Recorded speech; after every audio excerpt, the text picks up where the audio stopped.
বলিউডের বিখ্যাত চিত্রনাট্যকার তিগ্মাংশু ধুলিয়ার সঙ্গে বলিউড কিং শাহরুখ খানের সম্পর্ক বহু পুরনো। সেই মণিরত্নমের দিল সে সিনেমা থেকে শুরু করে আনন্দ এল রায়ের জিরো সিনেমা পর্যন্ত সম্প্রতি সিনেমার সেটে শাহরুখ কেমন তা নিয়ে মুখ খুললেন তিগ্মাংশু। শাহরুখকে নিয়ে চাঞ্চল্যকর কথা সামনে এনেছেন তিনি। ভারতীয় সংবাদ মাধ্যম ইন্ডিয়ান এক্সপ্রেসের খবর অনুযায়ী সম্প্রতি এক সাক্ষাৎকারে তিগ্মাংশু বলেছেন, শাহরুখ ঠিক কতটা নম্র তা আমি ভাষায় প্রকাশ করতে পারবো না।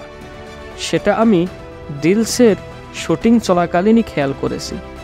ততদিনে অবশ্য শাহরুখ স্টার হয়ে গিয়েছেন। আমরা লাদাখে শুটিং করছিলাম, মনি স্যারের সঙ্গে উনি রাস্তায় ঘুরে বেড়াতেন।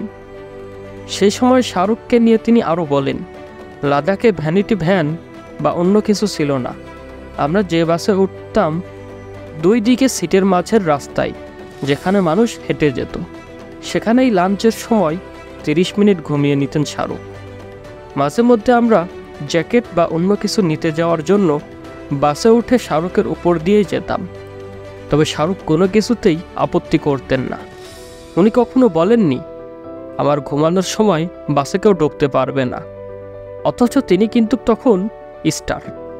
তিনি 30 মিনিট ঘুমাতে চেয়েও কোনোদিন নির্বিঘ্নে সেই সময়টুকু পাননি।